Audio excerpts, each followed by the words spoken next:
Vous savez sûrement qu'il existe de bonnes et de mauvaises méthodes pour apprendre à lire à un enfant.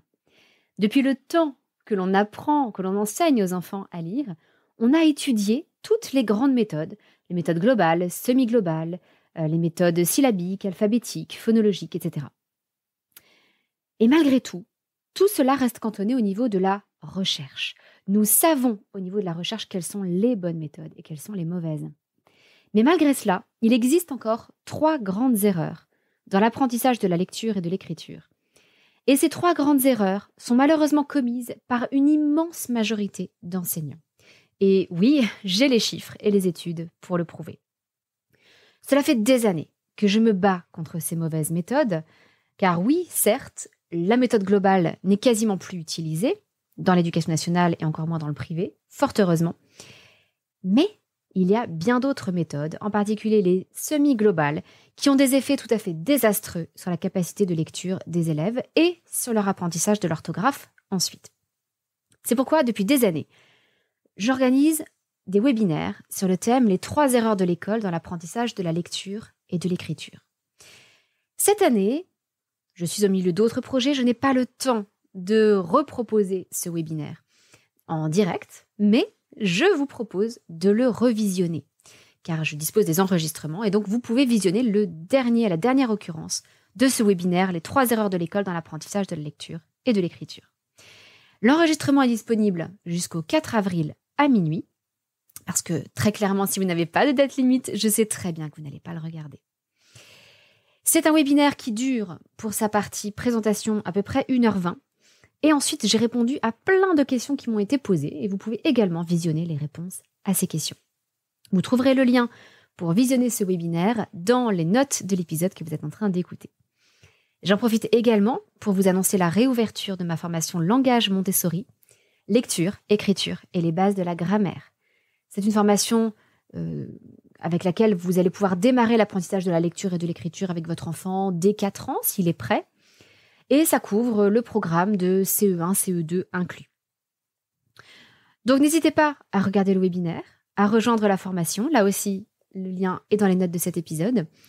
Mais même sans la formation, vraiment, je vous encourage à visionner le webinaire parce que vous allez du coup voir la façon dont votre enfant apprend à lire à l'école avec un autre regard et vous allez pouvoir remédier aux erreurs qui sont peut-être commises par l'enseignant de votre enfant.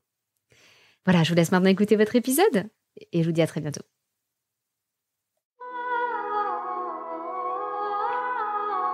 Bienvenue sur le podcast des Montessori 7, Montessori à la maison. Je suis Anne-Laure Schneider, formatrice Montessori et maman de 5 enfants instruits en famille.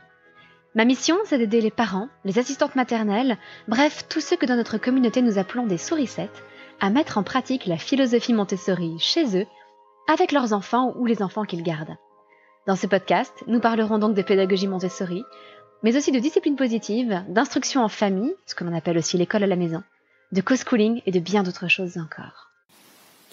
Je vous en parle très souvent et d'ailleurs j'organise tous les ans un webinaire qui s'appelle « Les 3 erreurs de l'école dans l'apprentissage de la lecture et de l'écriture ». Eh bien, la pédagogie Montessori est l'une des meilleures pédagogies pour l'apprentissage de la lecture. C'est-à-dire qu'elle utilise une méthode de lecture alphabétique ou phonétique qui, comme les méthodes syllabiques, constituent les meilleures méthodes, c'est ce qui a été démontré par les neurosciences depuis des années maintenant, pour apprendre à lire. À ce niveau-là, les choses sont claires, la science vient à l'appui de la pédagogie, et donc on peut s'appuyer confortablement sur la pédagogie Montessori pour l'apprentissage de la lecture. Mais qu'en est-il de l'écriture ? Et par écriture, j'entends vraiment le geste, le tracé des lettres avec un crayon. Eh bien là, effectivement, il y a des choses à revoir. Le bilan est un petit peu plus mitigé. En effet, beaucoup d'éducateurs Montessori, depuis maintenant des dizaines et des dizaines d'années que cette pédagogie est appliquée dans le monde entier, ont repéré un certain nombre de défauts dans les activités Montessori d'écriture, plus précisément de tracer des lettres. Eh bien, de mon côté, j'ai donc décidé d'approfondir la question. J'ai regardé tout le fruit de la recherche pédagogique autour de l'écriture, en particulier la méthode Dumont, ce que proposaient les graphothérapeutes, les graphopédagogues, etc. Et je suis venue corriger certaines des activités d'écriture Montessori. Donc sachez d'ailleurs que Dans mes formations, vous avez des versions légèrement adaptées de ces activités d'écriture Montessori, de façon à respecter en fait la physiologie de l'enfant et puis à lui permettre d'adopter une bonne posture, à lui permettre d'adopter tout de suite le bon geste pour pouvoir tracer ses lettres. Et aujourd'hui, c'est ce que je voudrais partager avec vous, c'est-à-dire les 3 grandes activités d'écriture Montessori que j'ai modifiées. Pourquoi je les ai modifiées et en quelque sorte vous dire ce que vous pourriez retrouver dans mes formations pour que vous ne soyez pas surpris. Et puis si vous êtes professionnel Montessori, par exemple éducateur Montessori, j'espère que ça vous inspirera pour adapter vos propres activités Montessori en suivant les recommandations aujourd'hui de la recherche en pédagogie à ce sujet. La première des 3 activités que j'ai modifiées, elle est très connue parmi les activités Montessori d'écriture, c'est le plateau de sable. Le plateau de sable, c'est exactement ce que ça dit, c'est-à-dire que c'est un plateau rempli de sable dans lequel l'enfant est censé tracer les lettres, d'abord au doigt et ensuite avec un stylet. Un stylet, c'est en fait comme un crayon à papier, sauf qu'il n'y a pas de mine de graphite dedans. Donc c'est un bout de bois pointu que l'on tient comme un stylo, mais on appelle ça un stylet. Le problème avec cette activité telle qu'elle est proposée dans la méthode, c'est que déjà l'enfant, lorsqu'il trace avec le doigt, a souvent son poignet très cassé. En fait, il a le bras en l'air, le poignet cassé, et il trace la lettre dans le sable. Et là, c'est un petit peu dommage parce qu'on adopte une posture qui n'est pas très bonne. En particulier, si l'enfant fait l'activité à répétition, c'est fatigant pour l'épaule, pour le bras. Ça n'est pas une position très physiologique et ça n'est pas une bonne position de préparation à l'écriture. Pour l'écriture, je vous invite, si vous n'êtes pas en train de conduire ou de faire quelque chose de contraignant, d'imaginer que vous écrivez. Eh bien, vous allez poser votre avant-bras sur une table, sur un support. Votre avant-bras doit être posé. Et puis, le côté de votre main doit être posé également ou légèrement en suspension. Et votre poignet doit être au ras de la table.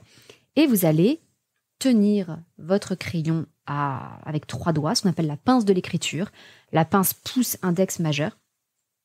Et vous allez donc écrire avec le côté de la main bien posé sur la table. Et ça vous donne un appui. Et c'est votre poignet qui va bouger. Et petit à petit, votre bras va se déplacer au fur et à mesure que vous allez avancer sur votre ligne d'écriture. Vraiment, je vous encourage à faire l'expérience. Installez-vous et observez comment vous écrivez. Eh bien, c'est cela que l'on essaie de transmettre à l'enfant. Donc, vous voyez qu'il y a besoin de pouvoir s'appuyer à la fois au niveau de l'avant-bras et du côté de la main, et puis le poignet entre les deux, comme il est en général un petit peu plus fin que l'avant-bras et que la largeur de la main, le poignet est légèrement en flottement au-dessus de la table. Donc, le plateau de sable, ça ne convenait pas. Parce qu'ensuite, lorsqu'on passait à l'écriture au stylet, eh bien, encore une fois, le poignet était en l'air, puisque le rebord du plateau, c'était un rebord très fin, assez haut. Et donc, on venait casser le poignet. Bref, on prenait tout de suite de très mauvaises habitudes d'écriture.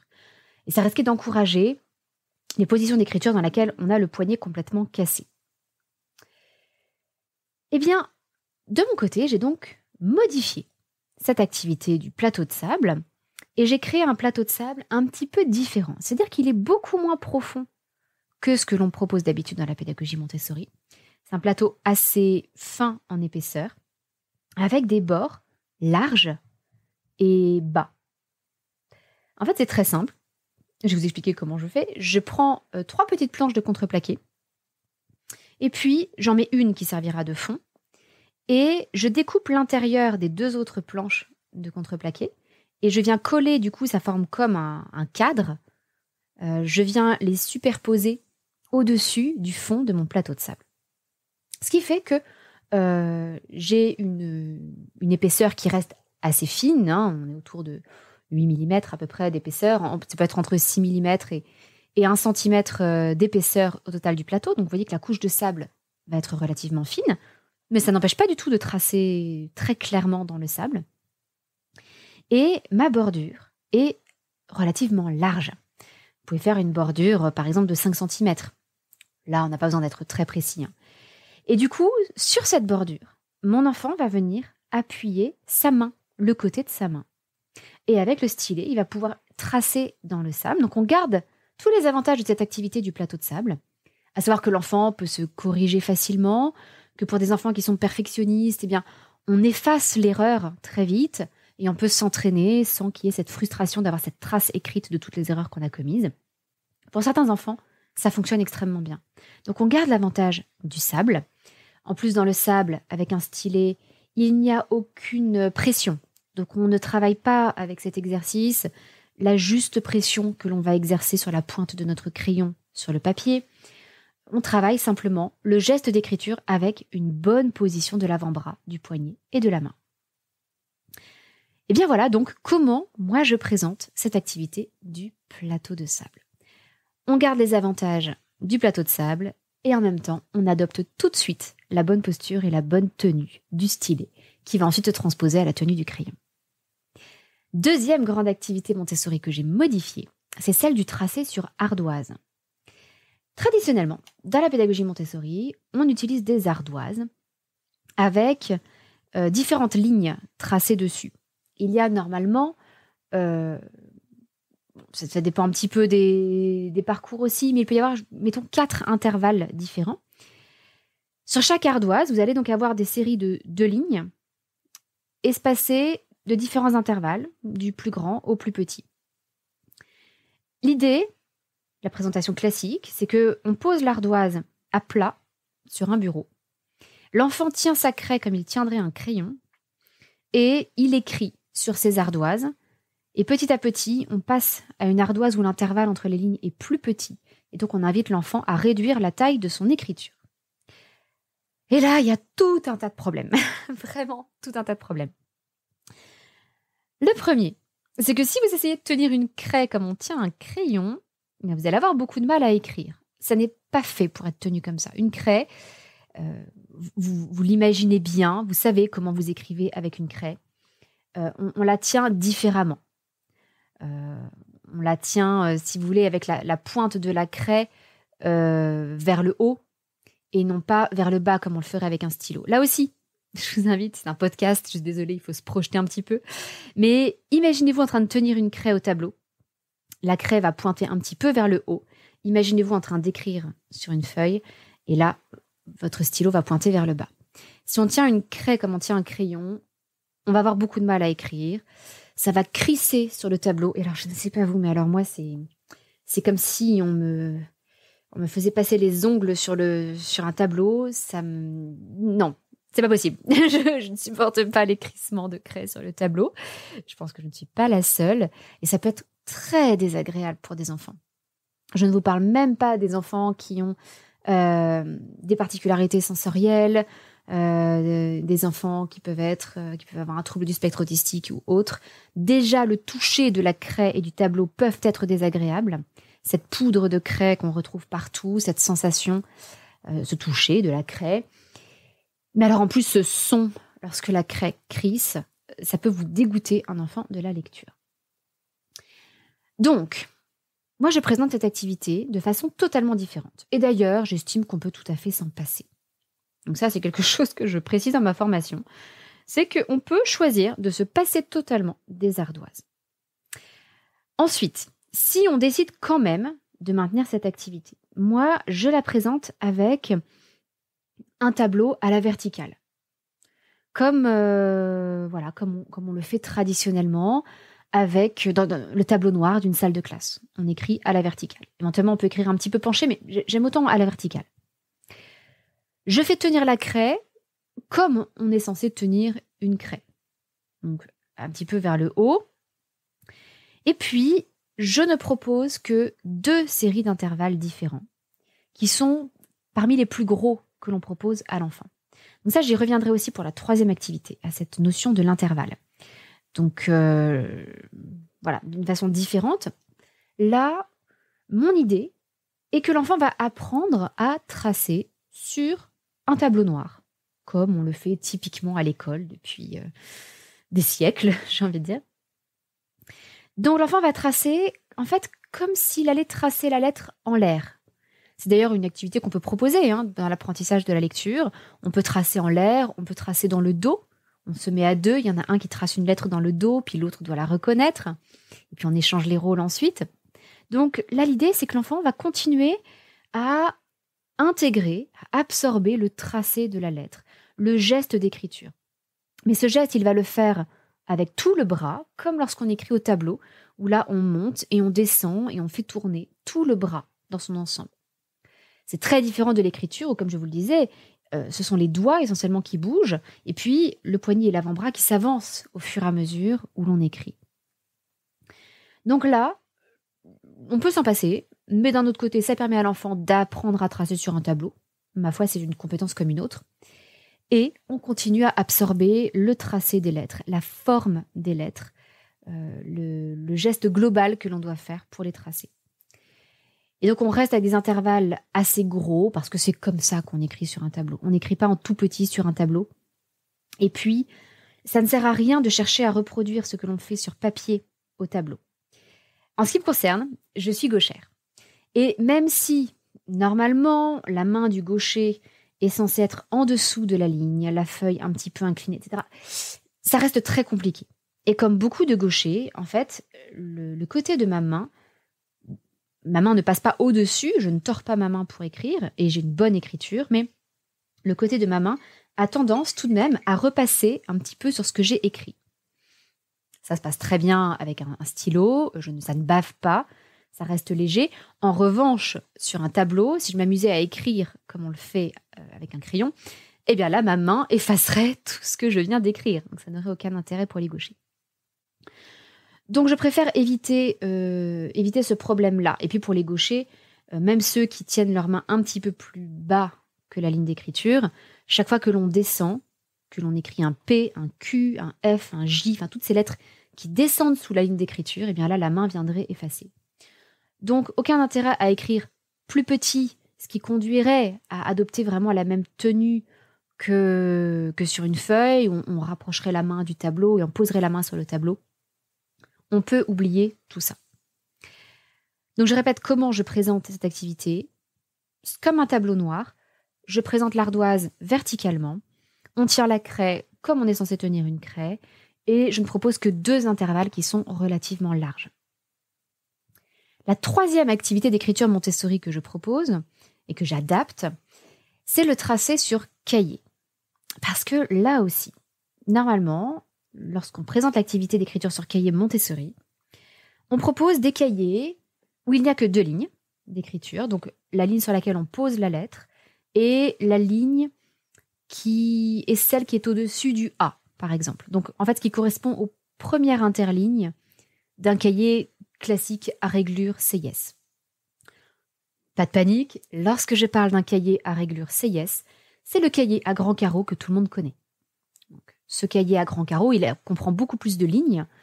Là, sur les cahiers Montessori, généralement, on ne propose que les 2 lignes, la ligne de base et la première ligne au-dessus, qui détermine la hauteur des lettres comme A, E, le I sans le point, O, U, V, etc.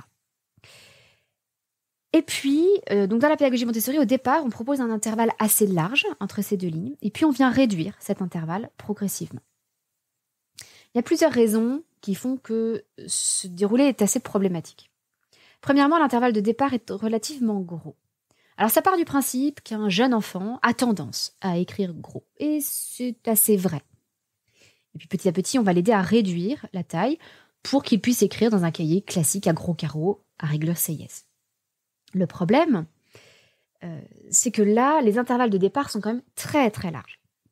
Et que quelque part, on vient inciter l'enfant à tracer des lettres très grosses. Vous allez me dire quel est le problème. Le souci, c'est que si vous écrivez une lettre très grosse, eh bien, vous n'allez pas vous contenter de faire le geste avec vos doigts. Vous allez déplacer tout votre avant-bras pour tracer la lettre. Là encore, faites l'essai. Écrivez un tout petit A sur une feuille et vous allez voir qu'il n'y a que votre main qui bouge, que les doigts qui font un geste qu'on appelle la fléchette, qu'on peut appeler la fléchette, c'est-à-dire que vous repliez et vous tendez en particulier votre pouce et votre majeur. Et l'index reste posé sur le crayon ou le stylo afin de mieux le tenir. Maintenant, essayez de faire un grand A, un très grand A. Et là, vous allez voir que votre poignet va bouger, va tourner, voir que vous allez en fait déplacer tout votre avant-bras. Et vous allez vous rendre compte que votre geste est beaucoup moins précis.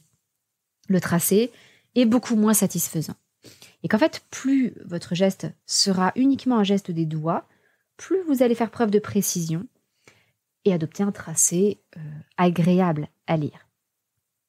Donc il n'y a aucun intérêt à démarrer avec des lettres trop grosses. En fait, on va inciter l'enfant à utiliser une partie de son bras qu'il n'est pas censé utiliser dans l'écriture. L'avant-bras, il ne se déplace que de gauche à droite sur une ligne. Et puis, lorsqu'il y a un changement de ligne, où il baisse, il se rabaisse un petit peu sur le bureau, ou alors on remonte un petit peu la feuille d'écriture. Donc, je ne propose pas, moi, ces cahiers d'écriture. La deuxième raison, c'est aussi que vous n'avez que ces 2 lignes. Or, l'enfant a besoin d'apprendre jusqu'où remontent un D et un T, à savoir de 2 interlignes normalement sur un cahier Réglure CIS. Jusqu'où remonte un L ou un K ou un H. Là, ça remonte de 3 interlignes. Jusqu'où descendent le P, le Q, etc. Donc, on a besoin en fait de plus de lignes que cela. C'est pour ça que, pour toutes ces raisons, que moi je propose de travailler autrement. Alors effectivement, je propose de travailler avec une réglure, avec un interligne un petit peu plus grande que ce que l'on fait d'habitude avec les cahiers à grands carreaux. Vous allez trouver dans les magasins, dans les commerces, dans les papeteries, des cahiers dits de maternelle. C'est beaucoup ce qu'on trouve à l'école. Et c'est aussi, alors il a aussi été recommandé à l'école d'utiliser des cahiers directement à réglure CIS. Je trouve que c'est difficile à l'âge où on apprend l'écriture en Montessori, c'est-à-dire avant 6 ans. Les cahiers à réglure CIS sont très bien pour le CP, pour des enfants qui ont déjà 6-7 ans, ou commencent à maîtriser un petit peu plus leurs gestes. Lorsqu'on démarre comme nous l'apprentissage de l'écriture au moment où il y a une période sensible, où l'enfant en a réellement envie, où il a cet élan vers cet apprentissage-là, c'est encore un peu petit pour l'enfant. Et du coup, personnellement, j'ai adopté un système intermédiaire. Et les cahiers que je recommande, ce sont les cahiers... Alors là, je suis désolée en revanche pour la prononciation. Je ne sais pas si ça se prononce Gurvan, Gurvan. Ça s'écrit G-U-R-V-A-N. Ces cahiers, ils utilisent une réglure CIS, c'est-à-dire avec les 5 lignes d'écriture, les 5 lignes qui délimitent des intervalles, mais un petit peu adaptées. C'est-à-dire que l'intervalle entre 2 lignes est de 3 mm. Donc ce sont des lignes d'écriture un peu plus espacées que ce que l'on propose aux enfants dans les cahiers à grands carreaux ensuite.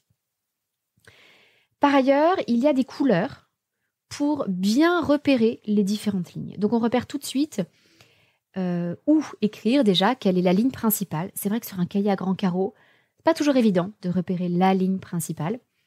Et là, les interlignes sont un petit peu colorées. Certains interlignes sont colorées. Donc, on voit où écrire telle ou telle lettre. Personnellement, je trouve que c'est le plus adapté. Ça permet à l'enfant de travailler l'écriture avec un intervalle qui reste relativement petit, mais quand même un peu plus grand que la réglure CIS classique, et qui permet donc d'avoir son geste naturel et petit à petit de venir le réduire pour passer à une réglure CIS classique. Et en même temps, d'avoir tout de suite ces points de repère des différentes lignes et de comment je place mes lettres, jusqu'où je les fais remonter, jusqu'où je les fais redescendre. Donc ça permet tout cet apprentissage-là, qui est quand même fondamental aussi dans le tracé des lettres et de l'écriture. Alors je vous récapitule très vite ces 3 activités Montessori de préparation à l'écriture que je présente différemment. La première, le plateau de sable. Je présente avec des bords beaucoup plus plats, avec le poignet qui repose sur le bord, en tout cas lorsqu'on utilise le stylet. Ensuite, l'ardoise, que je fais travailler verticalement avec une craie que l'on tient normalement comme une craie, avec des interlignes relativement larges pour faire un tracé comme on trace naturellement au tableau noir, sans chercher à reproduire le tracé sur papier. Alors, il y a plusieurs autres intérêts à se tracer sur ardoise. J'ai mentionné le fait d'absorber la forme de la lettre. Il y a au moins 2 autres intérêts à cette activité, mais ça, je vous laisserai les découvrir dans ma formation en ligne Langage Montessori, lire, écrire et les bases de la grammaire, si vous êtes intéressé. Et la dernière activité, c'est l'écriture directement sur cahier. Donc moi, j'avoue que j'ai balancé mes cahiers Montessori que je n'utilise plus du tout, et j'utilise tout simplement un cahier Gurvan. GURVAN. Vous trouverez un lien dans les notes de cet épisode pour que vous puissiez voir aussi à quoi ça ressemble. Avec du coup une espèce de réglure CIS adaptée, un petit peu plus grande, mais parfaite pour que les enfants puissent écrire sans difficulté et intégrer la forme et surtout les dimensions exactes des lettres les unes par rapport aux autres. Voilà, c'est tout pour aujourd'hui. Et si vous voulez en savoir plus, n'hésitez pas à rejoindre ma formation en ligne. Allez voir si elle est ouverte. Le lien sera dans les notes de cet épisode. Je vous dis à très bientôt. Votre petite sourisette, Anne-Laure.